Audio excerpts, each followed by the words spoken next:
sí olùkọ́ àtọ̀rẹ́ amọ̀nà wa tòótọ́ dópin à ń kọ hallelujah.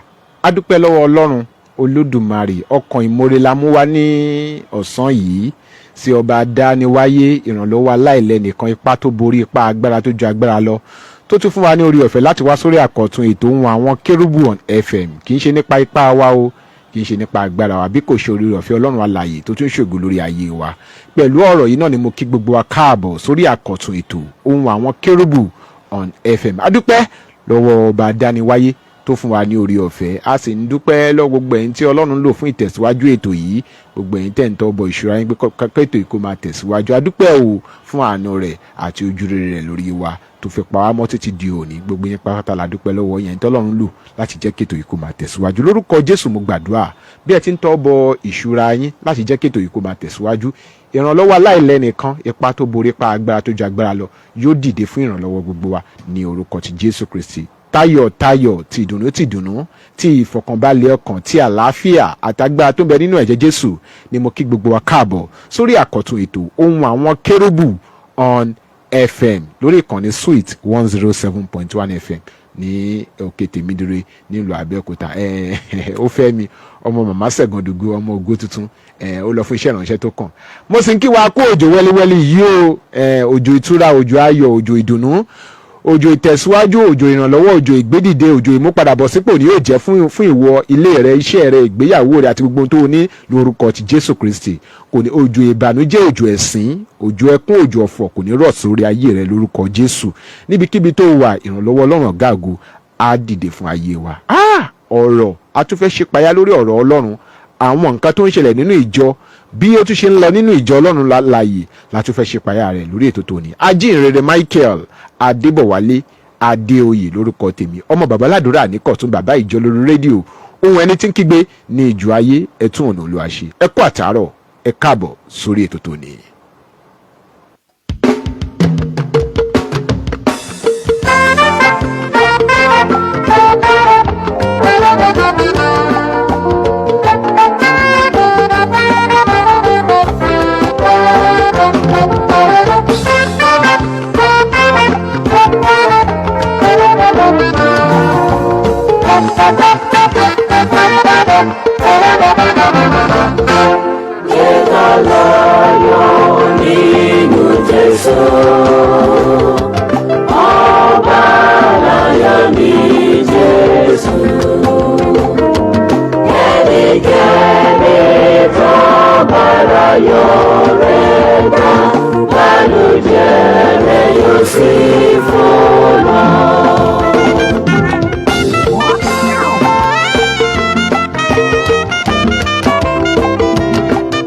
Bẹ́ẹ̀ ni bá a ti ń láyọ̀ nínú Jésù, nítorí pé ọba láyọ̀ ni Jésù. Ẹnikẹ́ni tó bá ráyọ̀ rẹ̀ gbà, ìbànújẹ́ rẹ̀ yóò sì fò lọ. Náà ni mò ń kí gbogbo ọmọ ìjọ Kérúbù àti Séráfù fún ti Cherubim and Seraphim Church at 100, èyí tí Ọlọ́run fún wa ní orí ọ̀fẹ́ láti ṣe kọjá yìí. CNS Church at 100, our heritage at 100, our food at 100, the evangelism at 100, the prophetic at 100. Ìpè náà tó dúró ṣánṣán fún 100 ọdún gbáko. Ẹni tó bá wà ní Tafawa Balewa Square, àwọn tó bá wà ní Maba kìlómítà 40 Lagos Abẹ́òkúta expressway ní ọjọ́ Tuesday ọ̀sẹ̀ tó kọjá yìí, wọ́n mọ̀ wípé Ọlọ́run Kérúbù àti Séráfù, Ọlọ́run Mósè Orímọládé tún wọn láṣẹ, Ọlọ́run Captain Abiodun Emmanuel ó ń ṣe bẹ̀bẹ̀. Gbogbo apátápátá la kí o.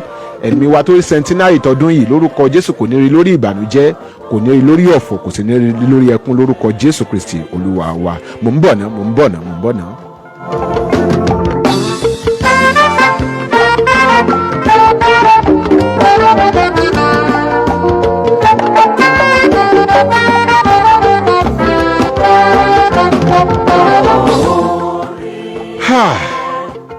Ní àárín ọ̀sẹ̀ yìí mo wà níbi program kan, ìránṣẹ́ Ọlọ́run kan wá pe gbólóhùn kan nínú iṣẹ́ ìránṣẹ́ rẹ̀. Ó ní ẹbọ ìyìn, ẹbọ ìyìn, ẹbọ ìyìn. Kí ni ẹbọ wá dọ́dọ̀ ìyìn? Kí ni ìyìn ń ṣe pẹ̀lú ẹbọ? Àjọṣepọ̀ wo ló wà láàárín ẹbọ àti ìyìn? Pàtàkì kí ni ẹbọ ìyìn jẹ́? Ǹjẹ́ ó tiẹ̀ wúlò fún àwọn onígbàgbọ́? Ǹjẹ́ ó tiẹ̀ wúlò fún àwa Kìrìsìtẹ́nì? Ipa wo ló ń kó nínú iṣẹ́ ìsìn wa? Àwọn nǹkan tá a fẹ́ gbéyẹ̀wò lórí ètò tòní nìyẹn. Èyí ló jẹ́ kí ní bàbá wa nínú Olúwa tí wọ́n jẹ́ àlejò pàtàkì wa tí wọ́n jẹ́ president fún Evergreen Àpàlà Ògodó Ministers. Wọ́n sì tún jẹ́ ọ̀kan lára àwọn ìránṣẹ́ Ọlọ́run àti olùkọ́ ọ̀rọ̀ Ọlọ́run láti àgbo mímọ́ Secret C&S Church Ebenezer Model Parish tó wà ní Abiolawe ní Abẹ́òkúta. Mo sọ̀rọ̀ nípa jíǹrere Samson, Abolade, Babatunde, àwọn ni àlejò wa. Bàbá wa, ẹ káàbọ̀ sórí ètò yìí. Mo kí gbogbo wa ní orúkọ Olúwa, a kú àsìkò yìí, a kú òjò wẹ́líwẹ́lí. Ó lágbára díẹ̀. A lè kú àṣeyọrí àwa tá a jẹ́ ọmọ Kérúbù àti Séráfù. Olúwa ṣeun. Fún àṣeyọrí 100 ọdún náà. Olúwa ṣeun, Olúwa ṣeun. Gbogbo ilé ńkọ́? Àlàáfíà la wà. Ìjọ Ọlọ́run alààyè ńkọ́? Ìjọ Ọlọ́run ń tẹ̀síwájú. Ṣíṣe Olúwa ń tẹ̀síwájú. Jésù ń gbà. Bàbá wa, ẹ jẹ́ kí n mú ìbéèrè wa. Ẹbọ ìyìn, kí ni ẹbọ? Kí ni ìyìn? Àjọṣepọ̀ wo ló wà láàrin ẹbọ àti ìyìn gan-an tá a fi ń sọ pé ẹbọ ìyìn? Nítorí àkókò wa, ẹ jẹ́ ká kọ̀ mú ẹbọ báyìí pé ẹbọ jẹ́ ìfijì. Kí a lè pè ní ìpàdánù nítorí nǹkan. Tí a lè pè ní ìròbìnújẹ́. Ẹbọ jẹ́ ohun tí a yà sọ́tọ̀, tí a gbé kalẹ̀ bóyá sí orí pẹpẹ. A lè pè é ní ẹbọ jẹ́ ohun tí ó tani lọ́rẹ, tó tani lára, tó jẹ́ pé a gbé sílẹ̀ nítorí nǹkan, tàbí tí a gbé sílẹ̀ nítorí nǹkan fún ẹnìkan. Nítorí ẹ̀rí ohun tí à ń pè ní ẹbọ ni pé ó gbọ́dọ̀ jẹ́ nǹkan tó jẹ́ pé kì í ṣe pé a mọ̀ọ́mọ̀ gbé kalẹ̀, a gbé kalẹ̀ nítorí ìdí kan ni. Nítorí ìdí pàtàkì kan ni. Nítorí ìdí pàtàkì kan ni. Nítorí ẹ̀ ni mo ṣe pè ní ìfijì. Ó jẹ́ nǹkan tí a ṣe pẹ̀lú ìtara. Ó jẹ́ ìròbìnújẹ́. Tí a bá wo nínú Bíbélì, ẹ rí i pé àwọn oríṣiríṣi ẹbọ òun ni wọ́n rú nínú Bíbélì. Nínú ayé àwọn bàbá wa gan, àwọn náà wọ́n rú oríṣiríṣi ẹbọ. Wọ́n ṣe oríṣiríṣi ẹbọ. Now ẹ rí i pé ẹbọ tí wọ́n gbé kalẹ̀ yẹn wọ́n máa mú nínú nǹkan táwọn ní. Bóyá ìgbà míì wọ́n lè béèrè, ó lè jẹ́ màálù lẹ́ni yẹn sìn, ó lè jẹ́ ẹran kan ló ń ṣe, ó lè jẹ́ nǹkan jíjẹ ni. Nínú àwọn nǹkan tó nìyẹn ó nílò láti mú jáde. Sacrifice ni. Tabadẹ ń sọ pé sacrifice ẹbọ, nǹkan tó yẹ pé ó máa tani lára, ohun tá a fi tọkàntọkàn ṣe, ohun tó yẹ pé ìfijì ni. Mo fi sílẹ̀ torí pé à ń retí nǹkan, torí pé a fẹ́ fi fún ẹnìkan. Òun ni ẹbọ. Ìyìn ńkọ́? Tí a bá ìyìn jẹ́ fífi ìmoore wọn, fífi ọpẹ́, fífi jíjẹ́rìí ohun tí ẹnìkan ṣe. Now tí a bá ń sọ pé ìyìn, ohun tẹ́nìyẹn ṣe kì í ṣe torí ìgbà míì a máa ń sọ ìyìn jẹ́ nǹkan tí ẹnìyẹn ṣe fún wa, tàbí nǹkan tẹ́nìyẹn jẹ́ gan. Ẹ ká wò bí Ọlọ́run nísìn. Sáàmù kan sọ fún Sáàmù 90, ó ní àwọn ọ̀run sọ̀rọ̀ ògo Ọlọ́run, òfurufú fi ṣẹ́ rẹ̀. Ìyẹn ni pé ẹnìyẹn ń sọ ohun tí Ọlọ́run tó jẹ́ ni. Tí ẹnìkan náà tí ó bá ṣe wá lóore, tí ìyá ọkọ bá ṣe àyàwó lóore, ẹ rí pé nígbà míì ìyàwó á bẹ̀rẹ̀ sí kí ọmọ kìnnì kan láti mú ìwúrí bá ènìyàn. Òun là ń pè ní ìyìn. Tí a bá wò, ẹ rí pé Psalm 115 ó ní kí gbogbo ohun tó ní ẹ̀mí kó yìn Olúwa. Yẹn ni pé ohun tí onísáàmù yẹn ń sọ ni pé láti àwa ènìyàn tá a bá wà láàyè, a gbọ́dọ̀ yìn Olúwa nítorí pé òun ló dá ẹ̀mí yẹn sí. Ẹni tó dá ẹ̀mí yẹn sí, o gbọ́dọ̀ yìn, o gbọ́dọ̀ sọ ohun tí ẹ̀mí yẹn jẹ́.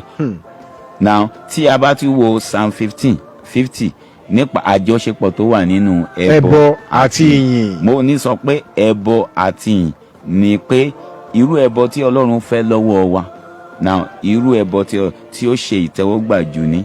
Now pé tá a máa sọ pé irú ẹbọ, ìyẹn jẹ́ pé ẹbọ ìyìn ni Ọlọ́run fẹ́ lọ́wọ́ wa. Nínú ẹbọ ìyìn, ẹ mọ̀ pé oríṣiríṣi ẹbọ ló wà. A lè sọ pé eléyìí ń sọ pé ẹbọ ìyìn kì í ṣe ẹbọ ewúrẹ́ tàbí ẹbọ àgùntàn, tàbí tá a bá ń sọ pé ẹbọ nígbà míì ó lè jẹ́ ẹbọ owó, bóyá mo fi owó mi sílẹ̀, tàbí dúkìá. Ṣùgbọ́n eléyìí ẹbọ ìyìn ni. Òun dẹ̀ ṣe ìtẹ́wọ́gbà ju gbogbo àwọn ẹbọ tó kù lọ. Báwo la ṣe máa mọ̀? Tẹ́ bá wo Psalm 50, tá a bá bẹ̀rẹ̀ láti 10 to 15, ó ń sọ níbì kan, ó ní pé ewúrẹ́ ṣé òun ò ní ṣé bóun lòún dá ewúrẹ́, àgùntàn ṣé bóun òun lòún dá àgùntàn, màálù òun lòún dá màálù. Pé tó bá wù òun, tó bá yẹ pé òun fẹ́ jẹ màálù ni, màálù tóun fẹ́ jẹ, ẹ wò kọ́lọ́n sọ pé òun kàn fẹ́ jẹ màálù ní ayé, á jẹ millions of màálù. Tó bá fẹ́ jẹ àgùntàn, á jẹ millions. Ó wá ní gbogbo ewúrẹ́ yẹn àtẹbọ yẹn òun ò fẹ́. Ohun tóun fẹ́ ni pé kí àwọn ènìyàn rú ẹbọ ọpẹ́ ẹbọ ìyìn fún òun pé ẹbọ ọpẹ́ wa lòun fẹ́ jẹ. ìyẹn túmọ̀ sí pé èyí tó ṣe ìtẹ́wọ́gbà jù ni ẹbọ ìyìn. kọ́lọ́run alààyè kó túbọ̀ ràn wá lọ́wọ́.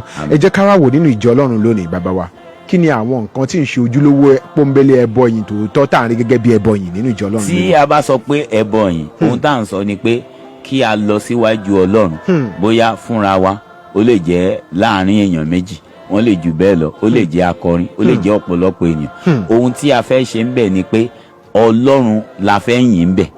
tá a bá dẹ̀ sọ pé a fẹ́ yìn Ọlọ́run, a fẹ́ yìn bóyá nípa kíkọrin tàbí nípa oríkì, a fẹ́ kí Ọlọ́run, ọ̀ bóyá a fẹ́ kì í ní ewì ni, ọ̀ ẹ̀rí pa àwọn kan wọ́n á lọ kó ìyìn yẹn jọ, wọ́n á kó sínú abọ́ mímọ́, wọ́n á kó sínú abọ́. ìyẹn ni pé ìyẹn ni ẹbọ ìyìn.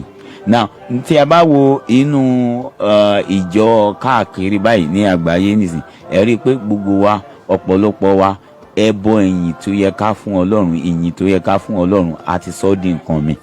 àwọn nǹkan mi ni pé àwa náà ti ń kọ orin ayé nínú ìjọ, orin tó jẹ́ ti ayé, àti gbé wọnú ìjọ, tó jẹ́ ti ayé àti gbé wọnú ìjọ. irú yẹn kì í ṣe ẹbọ ìyìn. bákan náà oríṣiríṣi ijó tó jẹ́ ijó ti ayé, òun la ti gbé wọ inú ìjọ báyìí.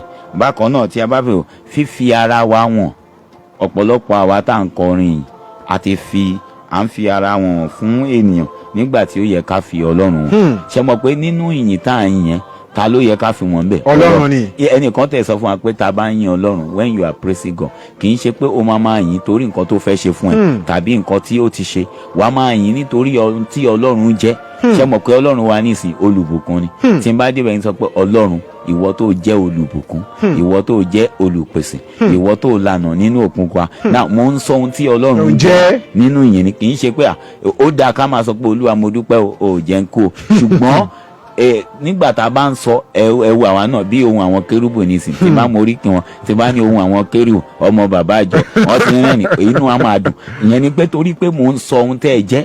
bẹ́ẹ̀ náà nígbà táwa náà bá ń sọ tí Ọlọ́run jẹ́, inú Ọlọ́run ó máa ṣe kí ó máa dùn, Ọlọ́run gangan máa sọ̀kalẹ̀ fún ara rẹ̀. ṣùgbọ́n nísìn àwọn èèyàn, ìpele tó yẹ ká fi Ọlọ́run sí, ògo tó yẹ kọ́ Ọlọ́run gbà, nígbà tá a wa olórin akọrin, tẹlòmíì gan bá fi ẹ̀gẹ́ sí aṣọ ẹ̀ báyìí, àwa dàbí pé gbogbo orin tó ń kọ yẹn òun gangan ló ń kì, ọ̀rẹ́ gangan ló ń kì, òun gangan ló ní, òun ní orísun ìyẹn, òun ló dá rẹ̀. ṣùgbọ́n ẹni tó yẹ ká yìn nígbà tá a bá ń gbé ẹbọ yìn lọ sí ọ̀dọ̀ Ọlọ́run, òun ni Ọlọ́run. ẹ rí i pé ọ̀pọ̀lọpọ̀ ní ìsìn nínú ìjọ tàbí níbi tá a ti máa ń yin Ọlọ́run, tá a ti máa ń rú ẹbọ yìn. ìbẹ̀ ni pé òun tá mo fẹ́ sọ nǹkan pé tá a bá ń sọ pé ẹbọ yìn, ẹ mọ̀ pé nínú ayé, nínú àwọn tó wà níbẹ̀, wọ́n ń rú ẹbọ ni. ó mì pé àwa náà nígbà tá à ń kọrin yẹn, tá à ń gbé Ọlọ́run ga, tá à ń sọ Ọlọ́run, à ń rú ẹbọ yìn sí ọ̀dọ̀ Ọlọ́run. tí ẹbọ yìnyẹn bá dẹ̀ wá lọ, ọ̀dọ̀ ta ló ń lọ? Ọlọ́run. tó bá ti ṣe ìtẹ́wọ́gbà, ó ní nǹkan tó máa ṣe fún wa. tí a bá wo Hebrew 13:15, ó sọ nǹkan tí ẹbọ yẹn, pé ẹbọ ìyìn wa ó gbọ́dọ̀ jẹ́ èyí tó ṣe ìtẹ́wọ́gbà, pé ó dẹ̀ ní nǹkan tó máa jẹ. tá a bá tún wọ̀ kíkọrin yin àwọn olówó nínú ilé Ọlọ́run, ẹ rí i pé àwọn olówó nìsín á bẹ̀rẹ̀ sí yìn wọn, á bẹ̀rẹ̀ sí dárúkọ ẹni yẹn. ó lè jẹ́ praise worship ló ń kọ lọ́wọ́, ó lè jẹ́ pé ó ń kọrin ni, akọ̀fi yẹn náà sí, ó lè fi bí ohun àwọn kérúbù Michael, akọ̀fi sí ẹ̀nà, nítorí pé à ń retí nǹkan lọ́wọ́. gbogbo àwọn bíbá yìí láti ṣe, àti pé nígbà míì àwa tá a jẹ́ akọrin, ẹ jẹ́ ká wò ìyàtọ̀ wà láàrin orin àdúrà àti orin yìí. tí a bá ń jọ́sìn pẹ̀lú Ọlọ́run, tá a bá ń kọ bíi most especially praise and worship, gbogbo orin tá a fẹ́ kọ ní àsìkò yẹn ó gbọ́dọ̀ jẹ́ orin tó yẹ pé orin ìjọsìn, orin ọpẹ́, kì í ṣe orin tá à ń sọ pé bá mi gbẹ́rù fẹ́lẹ́rù bàbá mi mọ́, kì í ṣe yẹn. ó gbọ́dọ̀ jẹ́ orin tó jẹ́ pé Ọlọ́run là ń yìn, ó gbọ́dọ̀ jẹ́ pure praise and worship. because nígbà tá a bá ń ṣe, Ọlọ́run fúnra rẹ̀ máa sọ̀kalẹ̀ ni. ṣé nígbà tá a bá ń kọrin àdúrà, ó máa rán àwọn áńgẹ́lì ni, á rán àwọn áńgẹ́lì wá pé lọ bẹ̀rẹ̀ kí ni ìbéèrè wọn, á lọ àwọn ló máa gbé. ṣùgbọ́n nígbà tá a bá ń yin Ọlọ́run, tá à ń jọ́sìn, Ọlọ́run gangan á sọ̀kalẹ̀ fúnra rẹ̀, Ọlọ́run gan á jókòó láàrin wa. nígbà tí ohun wa bá ṣọ̀kan tá à ń yìn, tó bá sọ̀kalẹ̀ fún rẹ̀, after that anything tá a bá wá béèrè, ó máa ṣe ìtẹ́wọ́gbà. nítorí pé a ti rú ẹbọ yìn sí Ọlọ́run. ìgbà tá à ń yìn yẹn kì í ṣe pé à ń yin ara wa, à ń yin olówó kan à ń yin olùṣọ́ àgùntàn wọn òun nìkan là ń yin gbọ́ ká máa sọ pé bẹ́ẹ̀ ti dá ṣe tó Olúwa Ọlọ́run gbogbo ayé ẹ ti tóbi tó ẹni pé nígbà tá a bá kọ Ọlọ́run là ń sọ ń bẹ̀ yẹn pé Ọlọ́run tóbi ó ti dára tó látọjọ́ tí mo ti ń rìn mi ò tí ì rí ẹnìkan rí oríṣiríṣi àwọn ìmísí orin ni Ọlọ́run ti fún àwọn èèyàn tó sọ at that time orin yẹn pọ́nbélé ló yẹ ká kọ. ètò Ohun Àwọn Kerubu on FM ló ń lọ lọ́wọ́lọ́wọ́ lórí ìkànnì Sweet 107.1 FM ní òkè tèmídìrí nílùú Abẹ́òkúta. à ń padà bọ̀ ẹ jẹ́ ká dókè lọ́hùn ká mọ àwọn iṣẹ́ ìpolówó tó wà nílẹ̀ lọ́lọ́kanjọ̀kan wá fún yín ẹ ṣé púpọ̀ wípé wà pẹ̀lú wa lórí ètò tòní.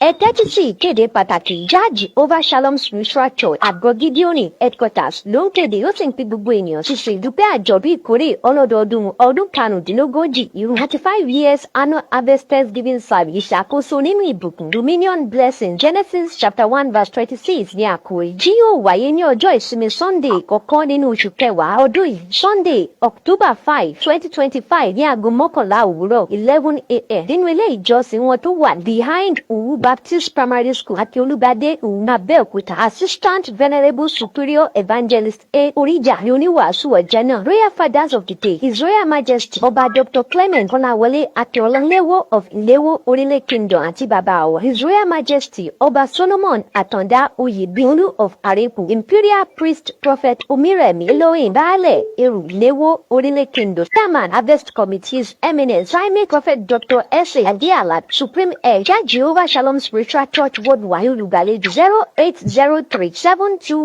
0803-721-7980.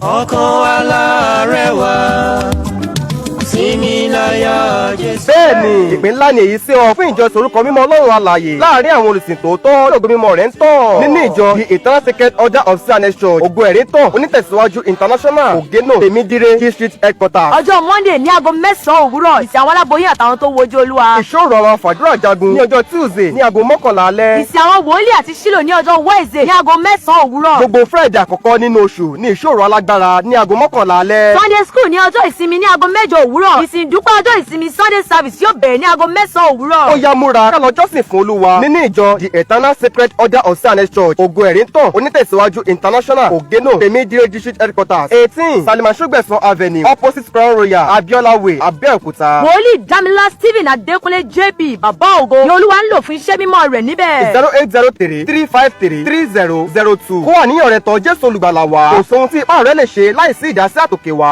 Jésù lolúwa.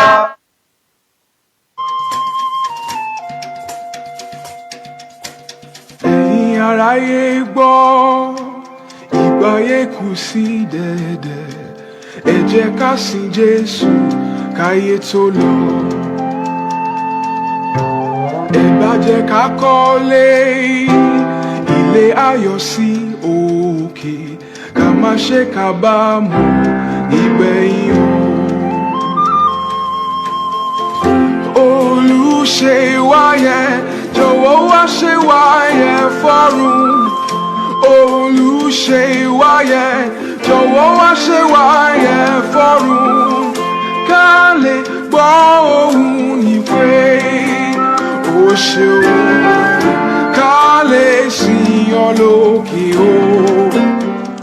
ẹ káàbọ̀ padà sórí ètò Ohun Àwọn Kerubu on FM láti iléeṣẹ́ Sweet 107.1 FM ní òkè tèmídìrí nílùú Abẹ́òkúta. ẹbọ ìyìn ní kókó ọ̀rọ̀ tí à ń gbé yẹ̀wò lónìí níbi tí ìránṣẹ́ Ọlọ́run alààyè tí wọ́n jẹ́ president fún Evergreen Àpàlà Ògodó Ministers tí wọ́n sì tún jẹ́ ọ̀kan lára àwọn ìránṣẹ́ Ọlọ́run àti olùkọ́ ọ̀rọ̀ Ọlọ́run láti agbo mímọ́ Sacred Zionist Church Ebenezer Model Parish Abiola Way tó wà ní Abiola Way ní Abẹ́òkúta. Evangelist Samson Abolade Babatunde àwọn ní àlejò wa lórí ètò tòní ẹ̀kọ́ tó tóní àtẹ̀kọ́ bàbá wa. fáyìn èèyàn tí a bá fẹ́ pè wọlé tẹ́yìn náà ní ìbéèrè kan tàbí ìmíràn tàbí ẹ fẹ́ dá sí ètò tó ń lọ lọ́wọ́lọ́wọ́ ẹ ní àǹfààní láti pè sórí ètò yìí pẹ̀lú nọ́mbà yìí 0707 316 0403 0707 316 0403 0812 411 3677 0812 411 3677 ní nọ́mbà tẹ̀ ní àǹfààní láti pèsè bàbá wa kó àtọ̀tọ̀ nù àtẹ̀kan. Yes, sir. ẹ jẹ́